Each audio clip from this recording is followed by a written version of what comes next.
Sebelum kita melanjutkan tentang kemungkinan dunia akan runtuh secara ekonomi, kita mengingatkan diri kita akan model bernegara ala Sri Lanka. Sri Lanka adalah negara yang salah kelolaan bernegaranya. Sri Lanka memang membangun, tapi membangun sesuatu yang tidak produktif, bahkan konsumtif, seperti membangun bandara yang berada jauh dari tempat kebutuhan, yang kosong tempatnya, membangun pelabuhan laut yang tidak disinggahi kapal asing kecuali kapal dari Tiongkok. Padahal 100% kapal niaga yang melewati Selat Malaka pasti lewat Laut Andaman dan Samudra Hindia, di mana Sri Lanka wilayahnya tersebut ternyata hanya dilewati saja, tidak nyandar di pelabuhan tersebut, tidak tukar kargo ataupun strategi logistik lainnya.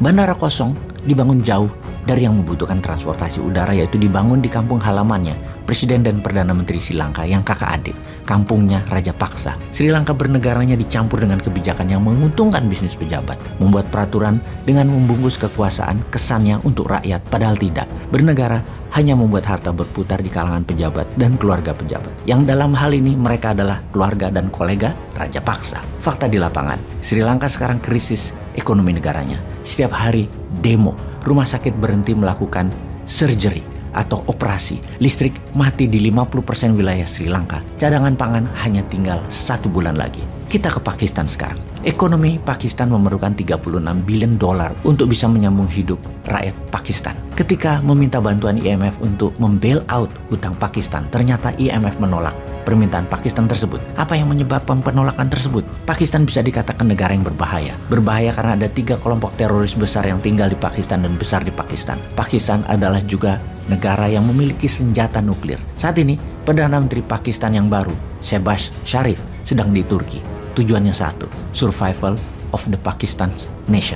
Pakistan memerlukan cash untuk membayar kewajibannya sebesar 36 billion dolar. Pakistan desperate, namun sejauh ini tidak ada yang membantunya. Apakah Pakistan menjadi Brazilnya Amerika Latin di krisis ekonomi di tahun 80-an seperti Meksiko bangkrut? Meksikonya sekarang adalah Sri Lanka. Pakistan cadangan devisanya tinggal 10 billion dolar yang hanya bisa untuk biaya 2 bulan negara Pakistan. Minta bantuan IMF ditolak. Juga karena IMF meminta Pakistan merubah strategi keuangan bernegaranya terlebih dahulu, yaitu cut cost, lebih efisien, mencabut subsidi BBM dan listrik, naikin pajak, swastakan 2 bank negara. Bank tersebut untuk jadi swasta karena selama menjadi bank BUMN inilah ladang korup. Melepas dukungan kepada kelompok teroris Taliban, ISIS, dan Al-Qaeda yang total sekitar ada 40.000 pasukan teroris bersenjata tersebut di sana dan mengusir keluar dari Pakistan. Pakistan harus bukan lagi teroris safe haven. Solusi yang dicoba Pakistan kemudian yaitu menerbitkan surat hutang atau bond. Ternyata tidak ada juga yang membeli. Lalu Pakistan merapat ke friendly country yaitu Tiongkok sebagai negara pemberi hutang proyek terbesar Pakistan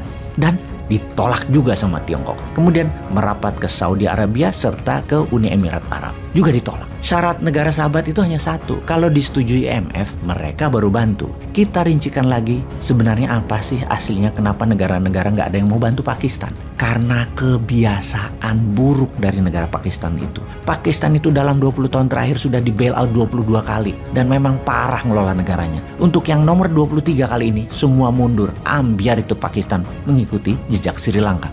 Sekarang kita ke Argentina, inflasinya mencapai 50% dalam 6 bulan ini karena mahalnya impor BBM dan pangan. Kemudian menghadap IMF untuk minta pinjaman 45 billion dolar, juga belum diberikan. Di saat yang sama, El Salvador dan Peru sama nasibnya dengan Argentina, inflasi di atas 30% dan 4 bulan ini pengangguran terburuk dalam 10 tahun terakhir. Ke negara sub-Sahara Afrika sekarang, Kenya memerlukan bailout 70 billion dolar, Ghana memerlukan 45 billion dolar untuk membailout, juga Afrika Selatan. Kita ke Turki, inflasi Turki mencapai 70% dalam kurun waktu 12 bulan ini. Mata uang lira Turki turun 30% dalam 12 bulan ini. Dari data ini semua, World Bank memprediksi setelah Sri Lanka akan ada 12 negara lagi yang ambruk seperti Sri Lanka di tahun 2022 ini karena tidak bisa membayar kewajiban hutang. Kita summary-kan informasi kali ini. Sebagian besar negara berkembang punya masalah pinjaman yang besar dan berat. Anggaran nasional sudah di ujung habis. Semua dipaksa memotong anggaran negara. Fokus ke yang perlu-perlu saja. Kemudian sebagai new mind, adakah solusinya untuk masalah ekonomi dunia ini? Pertama, stop berhutang menggunakan mata uang negara lain, terutama dolar. Kemudian, perkuat ketahanan pangan nasional tanpa unsur impor. Kemudian, memotong anggaran negara terutama untuk proyek yang tidak membuat efek domino pertumbuhan ekonomi nasional. Jangan lagi mengambil pinjaman asing dan membangun tanpa mengaktifkan kekuatan ekonomi nasional yang ikut membangun. Misalnya ada sebuah proyek, 80% yang minimum adalah kekuatan nasional, baik dari bahan baku, SDM, dan modal. Proyek dengan mengandalkan dana asing, tenaga kerja asing, dan uang asing, serta teknologi asing, jangan lagi diberikan peluang karena bisa menjadikan kita tersandera, terjebak hutang. Sungguh, krisis hutang ekonomi bisa menyebabkan krisis keamanan, krisis pertahanan, dan krisis kedaulatan negara.